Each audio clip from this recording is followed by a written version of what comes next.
Are your biological parents joining us today? I hope my biological father and his wife show up. That would be very good.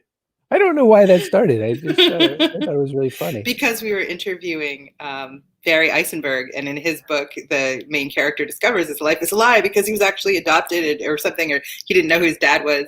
That was it. He didn't know who his dad was. And so you started calling your dad your biological father. Just for entertainment. And yeah. We're going to talk about diversity today, inclusion, all of that fun stuff. And MK Getler, day job wise, MK's day job involves gifts and things like that. And I just received a gift.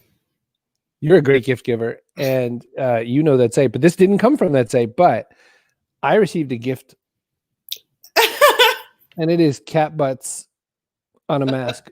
So I got a cat butt mask. Now, what makes the joke funny, because somebody like Carrie sent me a cat butt mask, is that it's mostly because I don't like the cat, and because the cat likes to put its butt right up here in the camera while I'm here. But the nice person from Honolulu from Etsy who sent it said, I gave you an extra cat mask because I love kitty people. I knew you like cats. I was like, oh my God, if she only knew. But I will wear the cat butt mask because that's the kind of guy I am. Welcome to the Backpack Show. Look, now my dad's owning it. Look, the biological dad is here. Aw. Hey, Coach Woodard, how are you? You should know Bob Collins is here. It's his fault, Robert Collins. That's why we're doing this. Bob Collins hooked us up with our guests today. That's right. A waterlogged backpacker here. Yeah, it's a little bit rainy in the north. Justice is here. We're in talks about maybe, beaming this into Justice's Warhorse Society group. Morning, Bio Dad. Of things I never thought would take. So we have MK Getler, we have Erin McClarty. We're going to talk a lot about diversity and that sort of thing. People who are here for the first time, especially, make sure you leave some comments. Let us know you're here. We don't know you're here until you say, "Hey, I'm here." So don't hide. We want to say, "Hey."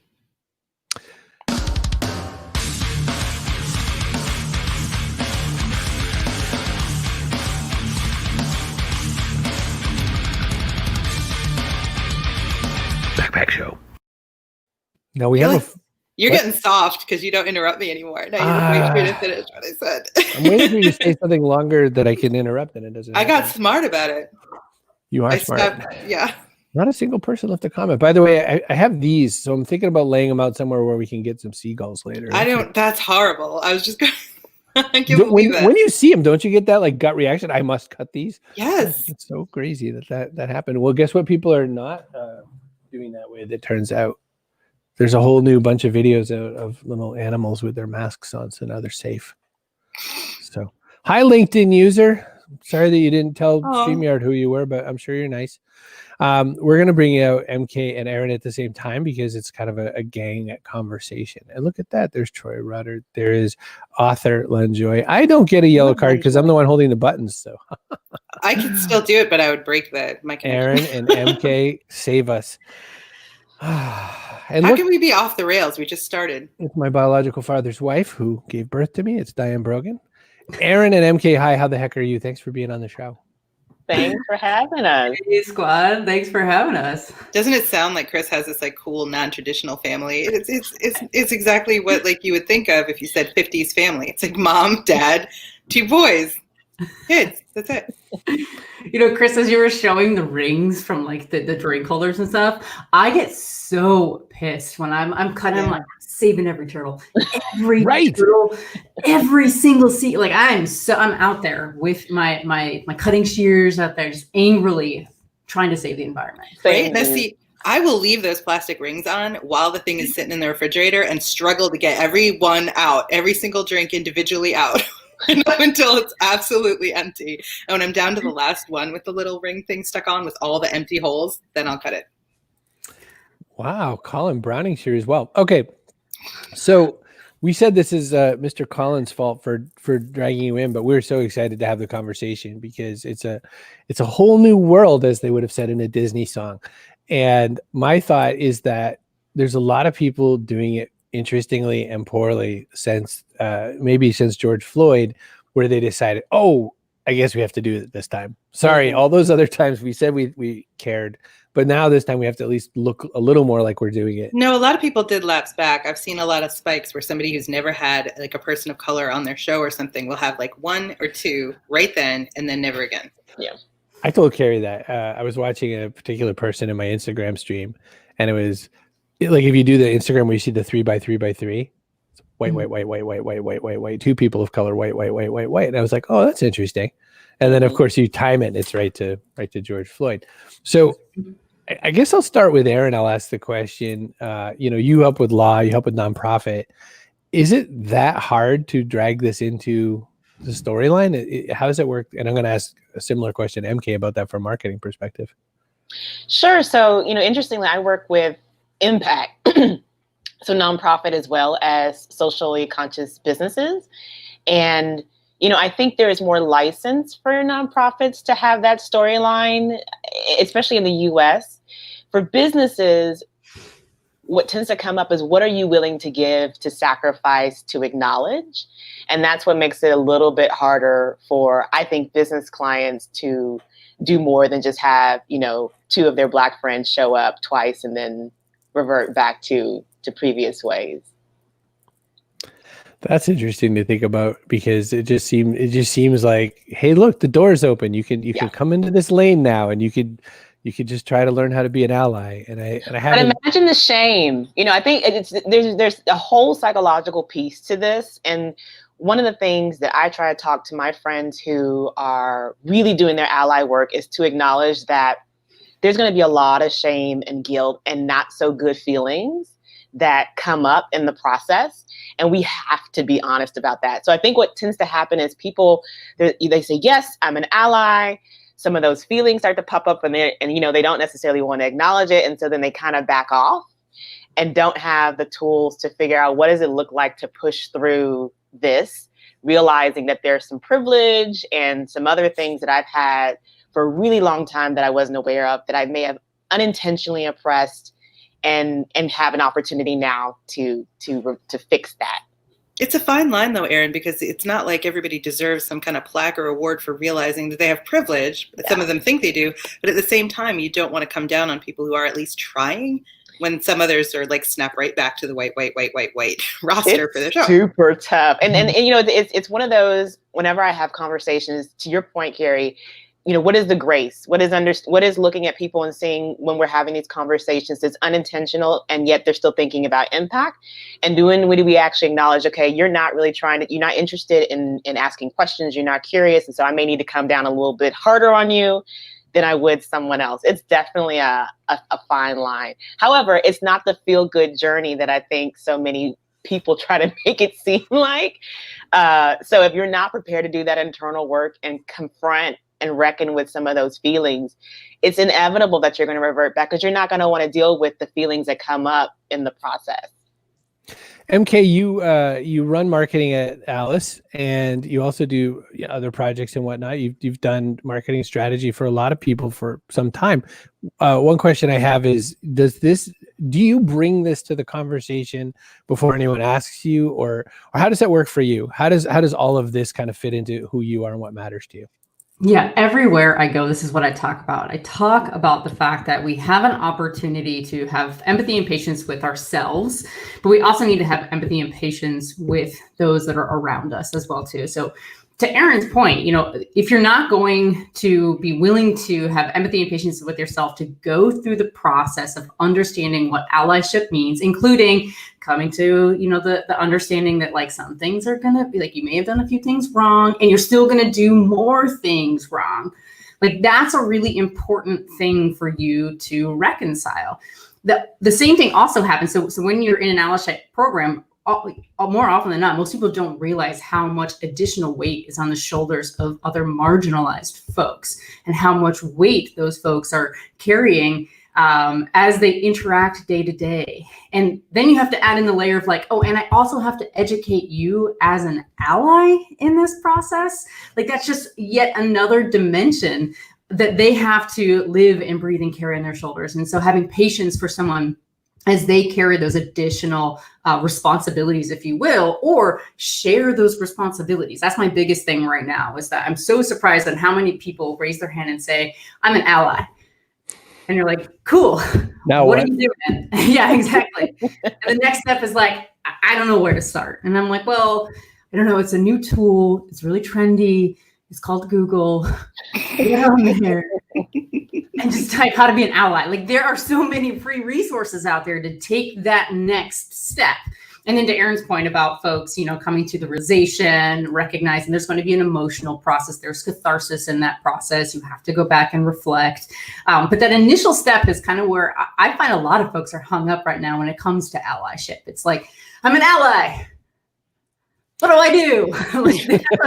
Is it easier or harder when you know them though? Like Erin, you were saying, people are asking their 2 Black friends, hey, do this thing with me now. And then if they snap back and are like, nah, never mind. It's got to take a toll on the friendship. Is it easier with a stranger?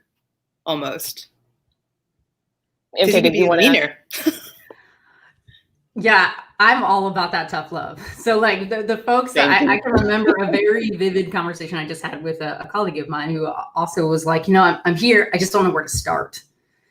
I'm like, okay, well, like you are here. And I know that you're a super smart person. Like the next step is to just go on Google or Yahoo or Bing or DuckDuckGo, whatever you prefer. Bing, come on. Like inclusive. Come on. It's like whatever your preferred browser. But anyway, I'm like, I know you're smart enough to know to take that next step for anything business related, right? I know, or anything personally related. Like this is the next step you would logically take if you were finding yourself at a loss, at a gap of knowledge. You go to your resources that are free and that you use 24/7. Yeah, go ahead, Chris. I have 2 things at the same time because there's so many things going on. One thought or question I had is that it's when you say, so on the other side of that though, when you say go look for yourself, there's an amazing breadth, and this should be so obvious to any human, but it's not. But even in LGBTQIA, there are so many fights going on. Trans isn't a thing. Bi isn't a thing. Oh, bi people are the worst. Forget them, right? Like there's all that going on.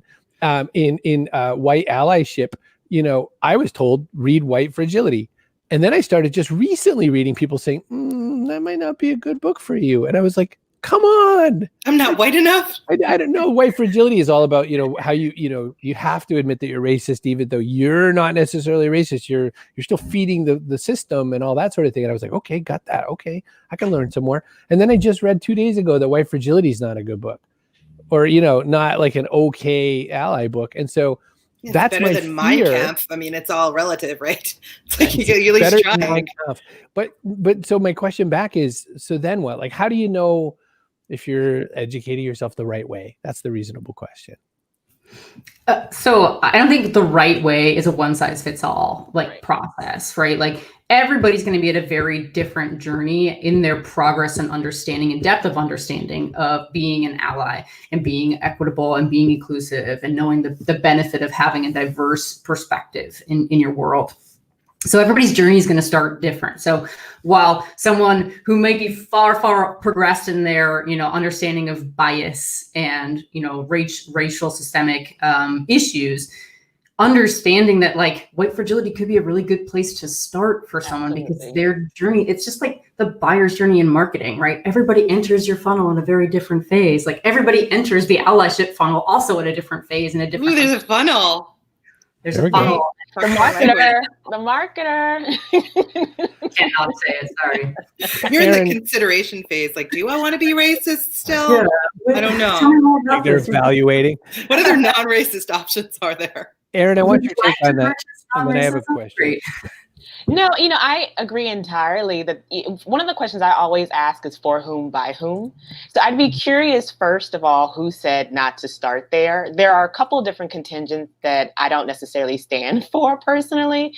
So they're the uber hyper wokeism, which to MK's point may be so far along their journey, or they may think they're so far along their journey that they'll tell someone, no, you don't start there. That's not truly what the movement is about. But that's not where you are. And so what I usually tell people who are looking to start their journey of allyship is, what is the outcome? To what end are you trying to do this work? Because then you can really be thinking about, well, White Fragility may not be the book for me right now. It is the best book to get started. And something else that I like to think about is keeping the same. We asked the question about my friends and whether it's harder for me to have this conversation with friends than it is for strangers. And with friends, one, I'm an introvert. to the nth degree. So I don't mind burrowing into my hole and just never seeing people again.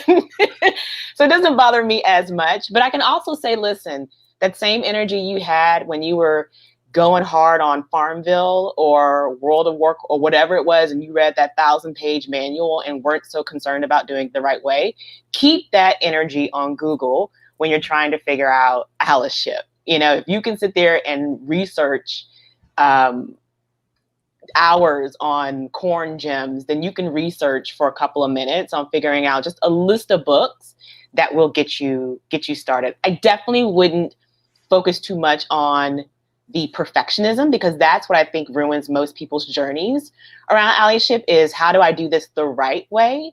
And really what we're just looking for is, how do you just do this, and then realize it's going to be this iterative experimental process where you are going to get it wrong. That's the whole point, is a lot of folks are getting it wrong, and we need to become conscientious of it so that we can start to evolve and get to a place where we're doing it right. And be ready to be guided. Robert Collins, I've heard of him. He's been around here from time to time. He's an okay guy. Yeah, we know him around here. Alex. He gets the best gifts from Alice. Yeah. What does it take for businesses to fully incorporate DE&I and not just give lip service, no matter how well intentioned? DE&I. Let's define that for people. Diversity, equity, and inclusion. I never get the E. I always get it wrong. Most people get it wrong. That's part of the problem with DE&I, is they're really familiar with diversity and inclusion, and we forget the whole equity piece, which is you wanted money with this? Wait a minute. Right. You wanted change? to vote? You want change? Okay. No, you should be happy with your 61 cents to every dollar that of you're there. Mm-hmm. Yeah. We'll take nothing and like it. So how does a company do it and mean it? One really easy example of this, Colin Kaepernick wants to kneel. Everyone loses their mind. The president calls him names. The NFL goes, oh, hang on a minute. And they hire Jay-Z. Like, this will fix it. That didn't quite go the way we wanted it to go. Yeah, that's a whole different, maybe backpack after hours. Because we can say words. We'll pull beverages out of like one of those plastic ring 6-packs and talk about it. And but I feel like kind of go in on it. I feel like on a less visceral level, there are companies doing that. I think there are companies that are saying, well, like this, it's not there. So Mr. Collins asked the question, so how do you make it really work and not just make it fake and just some words? And like, what concrete things can you do? Like making salaries transparent or something? Like, what things can people do? So I personally like to start from, like, what's the intention of building a more diverse, equitable, and inclusive company or football team, whatever that might be. Like, what is your intention? Because if your intention is just optics, if it's performative, you're going to have a bad time. You're going to end up in this place where you are hiring Jay-Z, or you're rainbow washing, what you're doing in June just because it's Pride Month.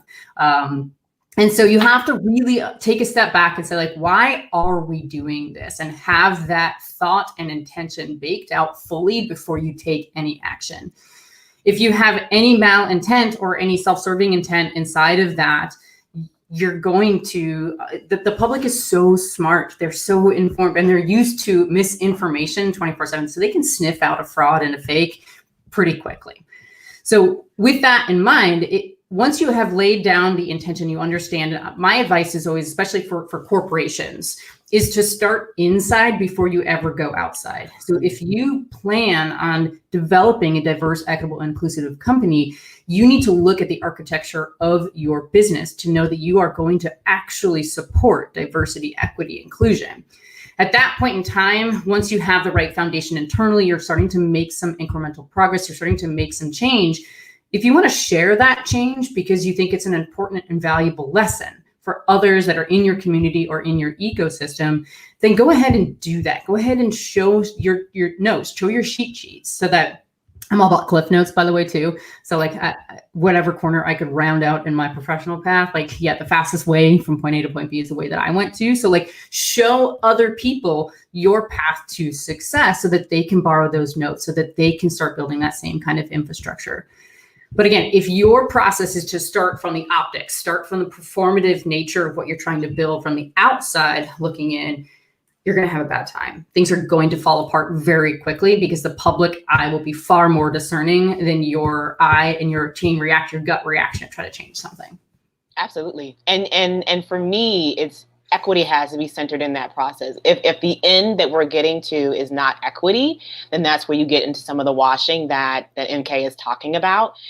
Because I can be included in a diverse room and still be disempowered. And I think that's what people forget when they talk about, oh, well, we've got this table and we're going to throw a couple additional people at the table that haven't traditionally been there. But if we don't have decision making, if we don't have ownership, if we don't have financial equity, if we don't have equity in general in terms of the organization, then what change is really going to happen, which is kind of carried to the second point in terms of very tangible things you can do is to NK's point about looking internally, deconstructing, looking at your structure, looking at assumptions that you've made about pipelines.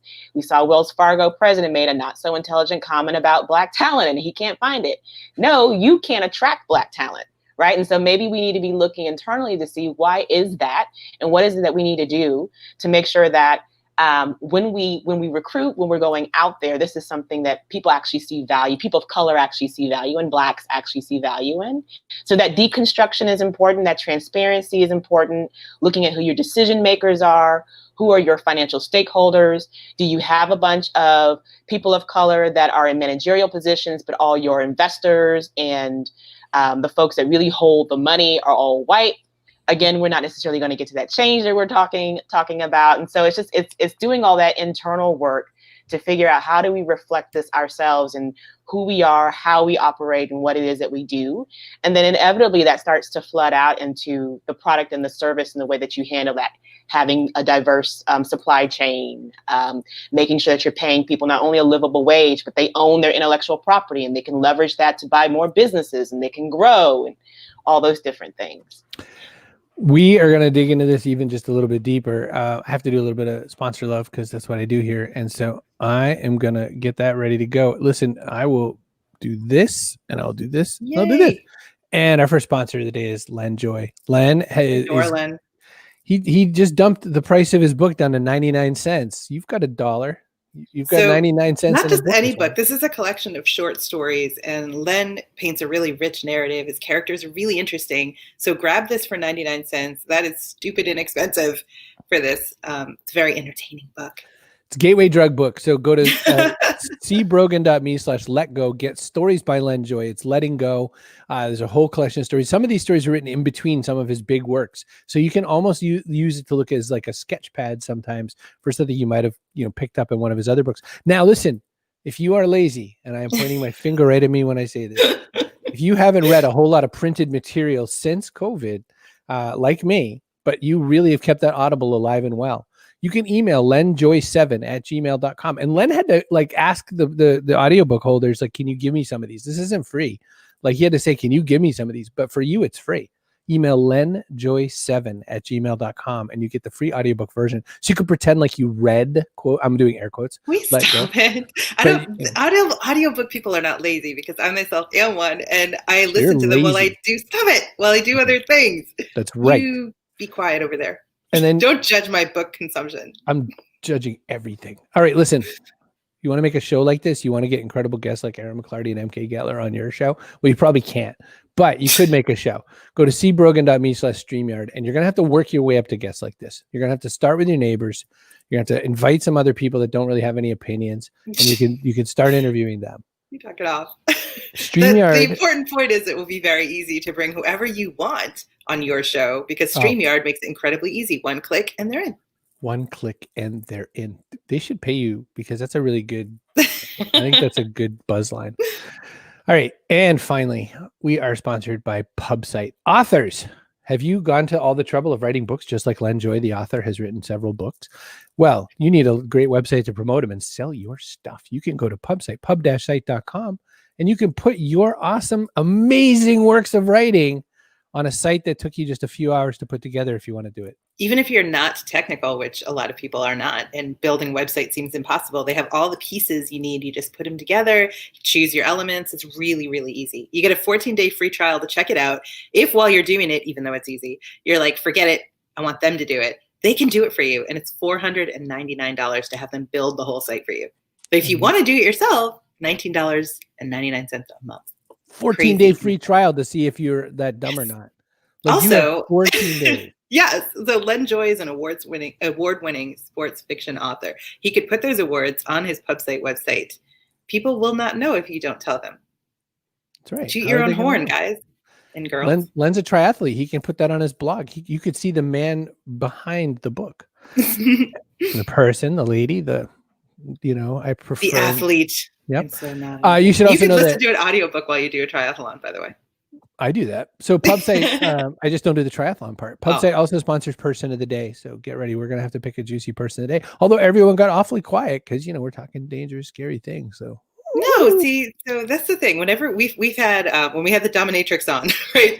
People had questions. Nobody asked them. Nobody asked them. When we had a sexologist on, we gave her email out because we just knew, like, people are going to have questions. They're not going to ask them. So here's an email where you can email her.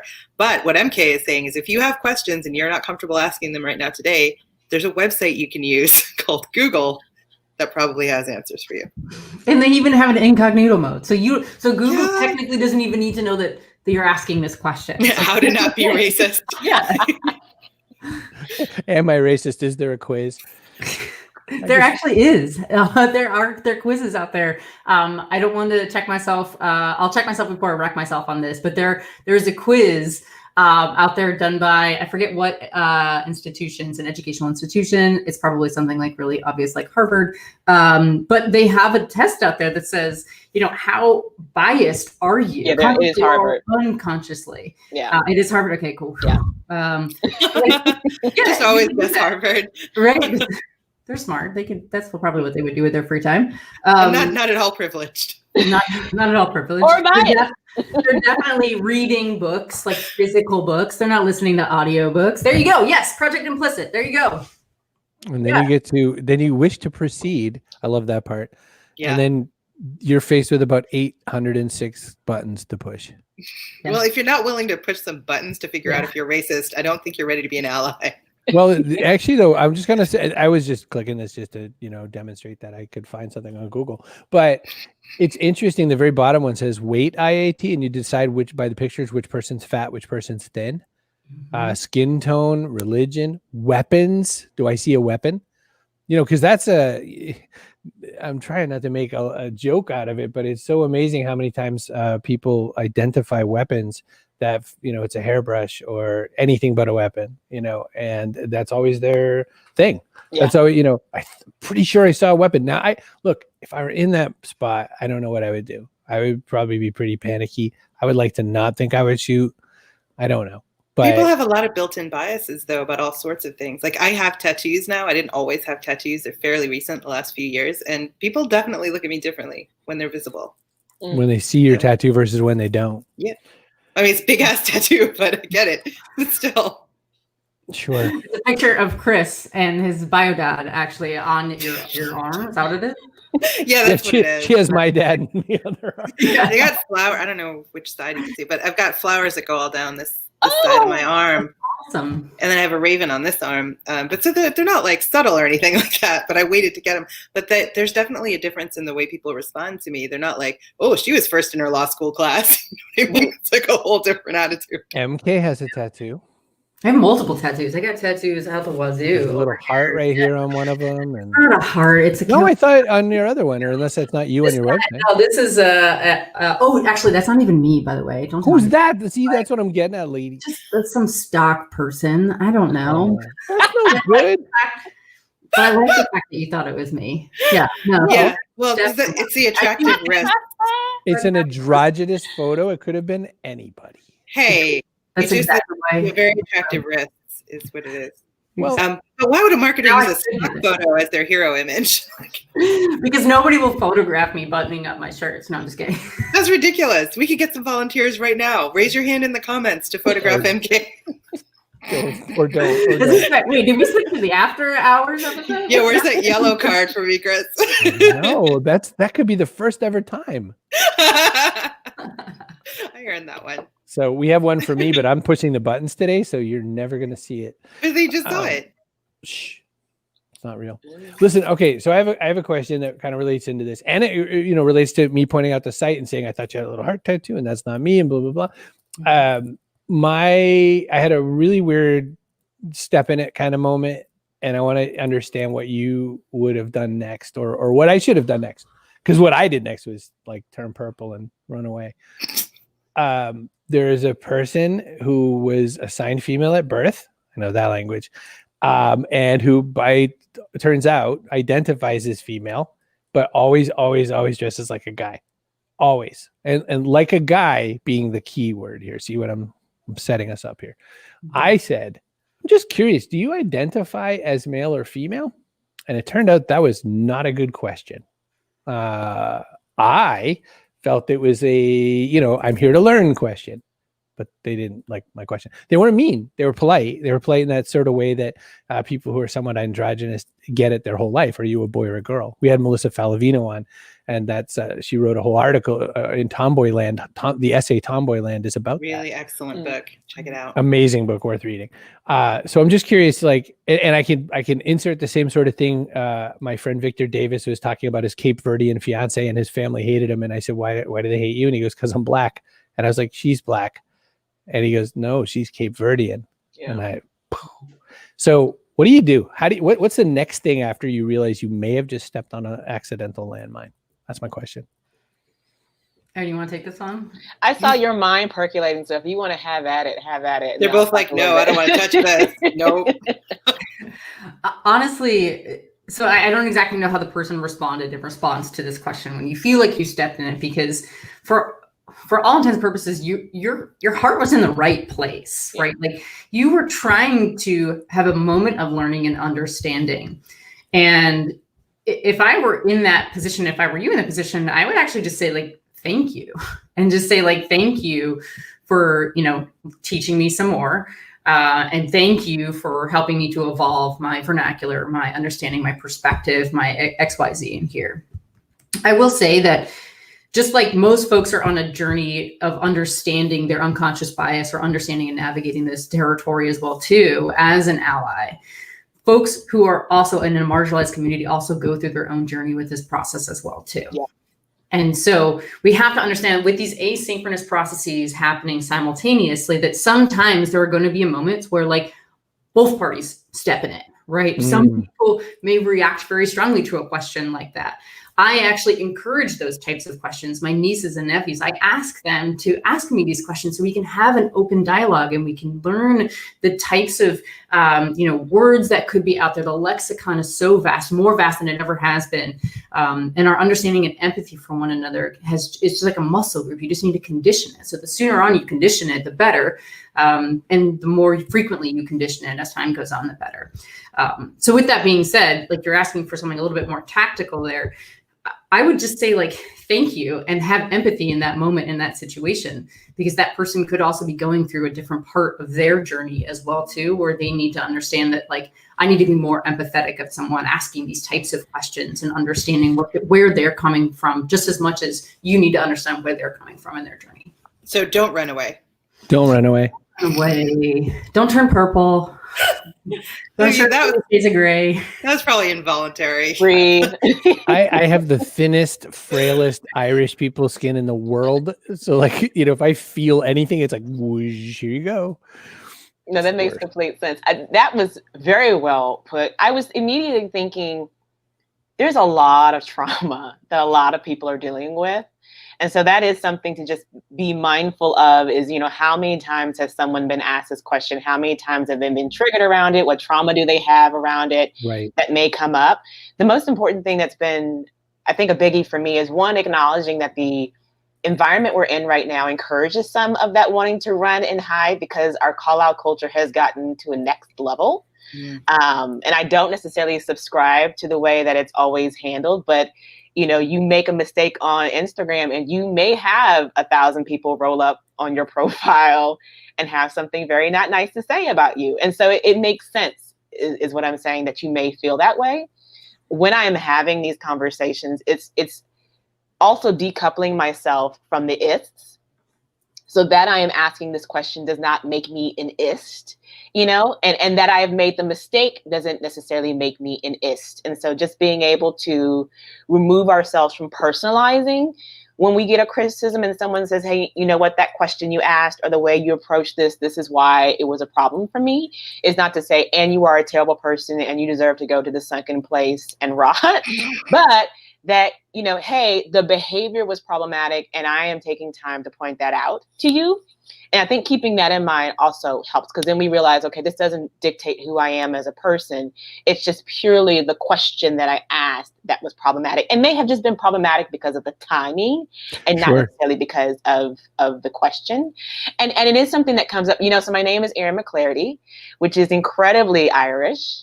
And all my life, I've had people who have called my name and then look at me really, really confused. And I've even had people correct me and say, no, dear, Erin McClarty. It's like, hey. And then of course they ask, well, where did that name come from? And we have to have a really long, interesting conversation around the U.S.'s history. But, something that can help with setting up conversations, because I know that was just a question, is also just saying, hey, there's something that I've been kind of sitting with. Do you feel comfortable talking about it? Setting up that landscape to see, are they even in that space? Because sometimes I can admit I am not. And if I'm not, I can tell you that. And if I am, then like MK said, I can approach it in a much different place and say, thank you so much for asking. Here's my take on that. Yeah. Your bucket's got to be empty sometimes. Like, all right, I've had 17 of these conversations in the last week and I have to get some actual work done. Yeah. Thanks for stopping by. So Suze says, I sing in an LGBTQ plus choir, and I've always found that as an ally, asking questions is often the best way to understand. If I mess up, I apologize and educate myself. My choir mates are great at helping me learn. So that's pretty fun. So it's always fun, by the way, being an ally in those kind of situations, like marching in a pride march and telling I don't know how many people, still not gay, still really happy to be here. Thanks. It's always funny, like the just proximity breeds some interesting questions. Mr. Collins says, when we try to engage to better understand and learn, we still bring our language, our mindset, our worldview. And like you both said, and MK said it, we all have our trauma buttons no matter what. We still have those like fish hooks ready to go that are, we're going to bite on it just because we've heard it a bunch of times. My biological father says words can be a barrier to communication. He learned that in marriage encounter training. And with his first wife, or the one he has now? First wife of 50 some odd years now. Just tuning in, but we'll be for sure listening to the whole issue. Beautiful name and person. Mr. Collins says ist labels distance us. Cara from Scotland says, I've never heard McClarty here in Scotland. Are you sure you're not Irish? I tell people, can't you tell? I feel like it's Scottish, not Irish. No, I found the clan and the shield and all that kind of. So yeah, there's a lot of history there. Not necessarily my history per se, but again, that's a whole different after hours conversation. I have a question for both of you. Do you find that intelligent comedians help with this a bit? Because I've been just biting down random commentary because, the show has to match a certain time and length. Do you find that intelligent comedians help with some of this? Or do they make it worse? I mean, can you define the word intelligent, please? Use it in a sentence. Well, I mean, there's some people who make a joke for the sake of the joke, and there's some people who are very brash about the things that they do. There are some people that they don't quite land it just so. But they had a really important point. And then there's some people that I think they're willing to take a swing that might earn them some stabs from the world. But they're really trying to make what they consider an important point. I'll give you an example. Bill Burr on SNL made the joke that he likes to kind of put a little stick in everybody at the same time. And Bill was saying, it really pisses me off that Pride Month is in June and Black History Month is in February. So what we give Pride Month to all the gay people so they can go out on their parades in nice warm weather. And then what do Black people get? They get the winter time. It's still cold out. No one wants to go anywhere. They just, here's some history. He said, wouldn't it be just great if we could move that month to July? And he goes, because then think about it. What if you're a gay Black person? Like you get 2 months. I don't remember this. And people, it's just like a few weeks back. It was just Okay. a few weeks ago, and people lost their mind for all their various reasons. And he was saying he didn't think that maybe Pride needed a whole month. Maybe they could just have a week or so. You know, he's saying it not because he believes any of it. It's a polemic, and it's also that like white people get all year long. Right. But his point is just sort of, you know, he's just trying to stick some sticks in it a little bit. Mhm. And I was asking the question, is there value in that? Because it at least opens up another conversation you might normally have had, or is there not? And Mr. Delaney, basically, it's like Beetlejuice. We talk Irish names, and he just shows up. We said it too much. He looks so Irish. He looks like properly Irish. If he didn't speak, he could be like an extra in The Departed. If Dave and Bob Collins just went anywhere, they just look like leprechauns in hiding. That's a compliment. You know, I'm still trying to figure that out for myself. So I'm sure you saw when Dave Chappelle was kind of going in on what he was doing, and there was that whole conversation around, because I mean, he is so erudite, and the things he says are incredibly thought-provoking when you start to go underneath the layers of it. How much is too much? And then, I mean, I think that's kind of the quandary with comedy since the beginning. Like, when is too much? When is too far? When is just enough?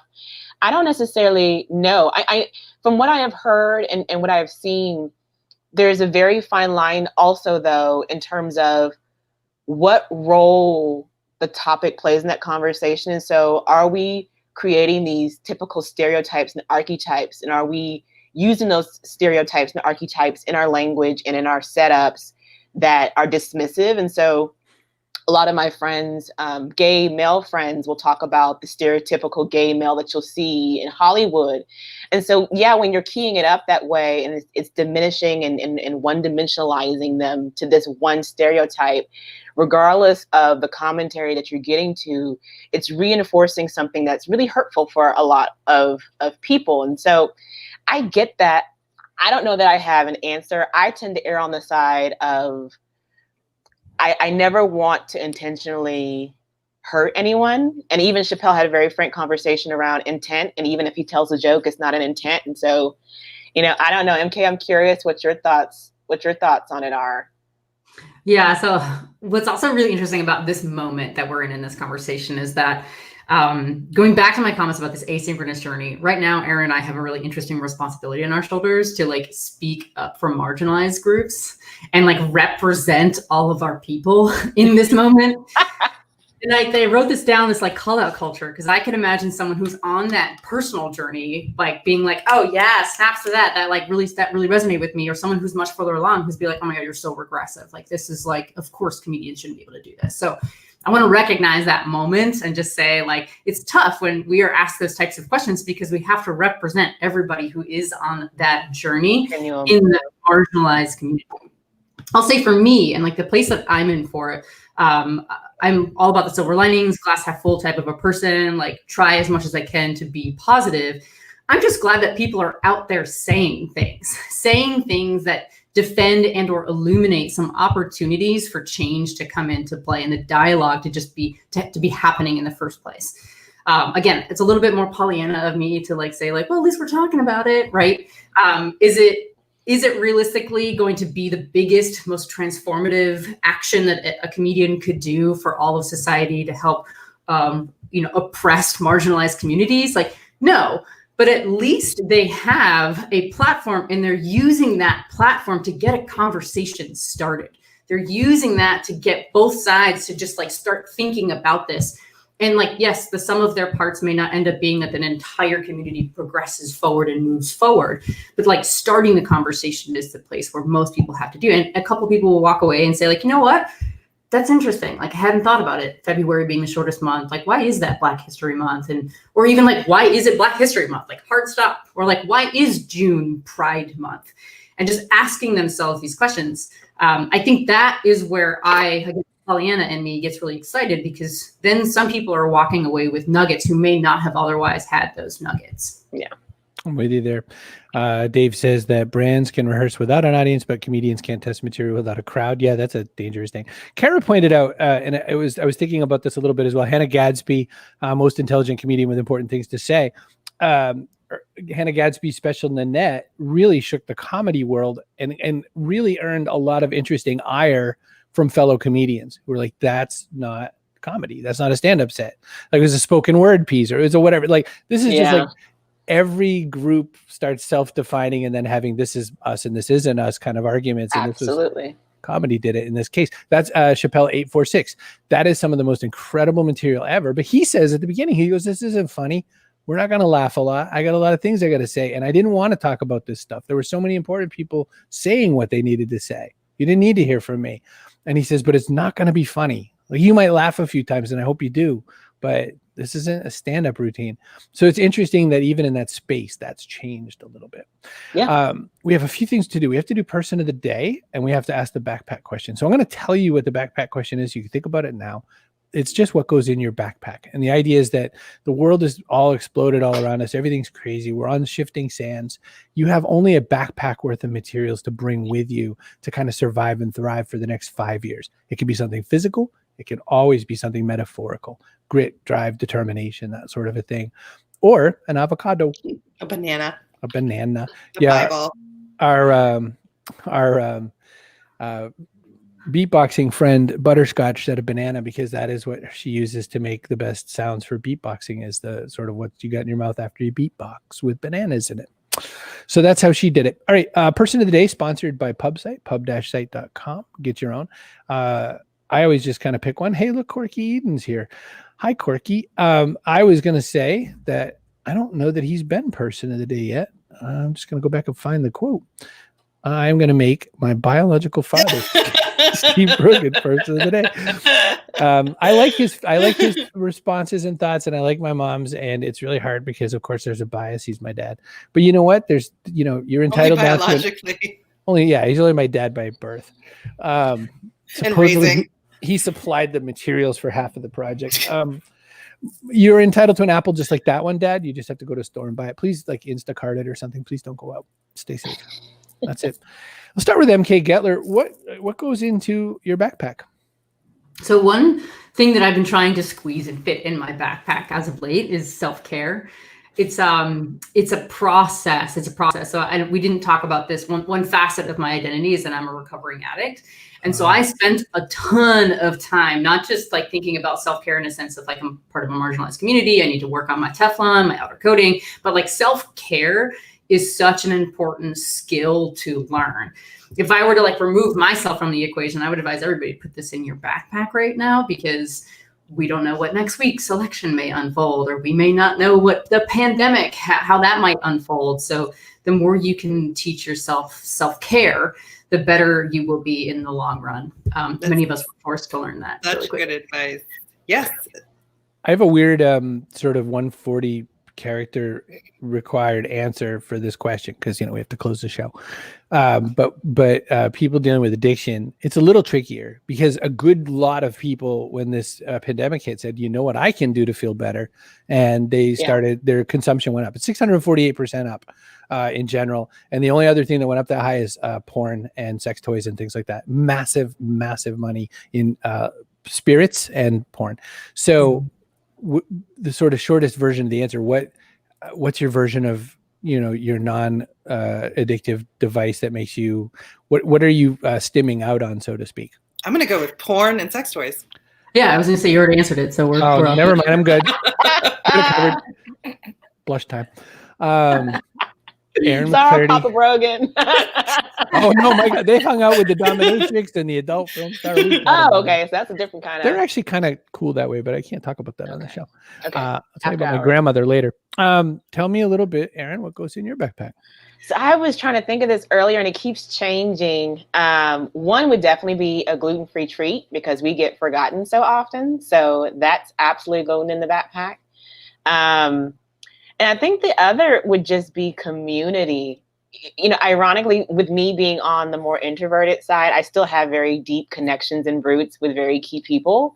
And of course, it's been a little bit difficult in not seeing those people for 8 or so months outside of Zoom. And so I've started to really appreciate the importance of having just those key relationships and roots in family or community and trying to grow them any way that I can right now.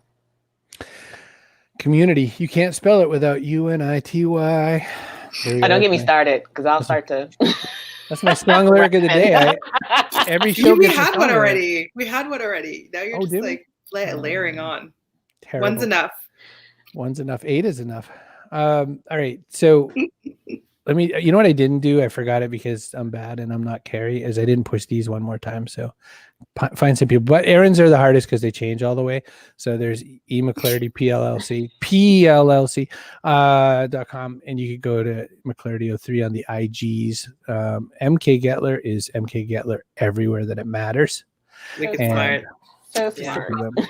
My parents were giving me such a very niche name. It was very easy for handles. Got it handled. So yeah, my Grammy, like if she were in this quarantine, I know what her answer would be. And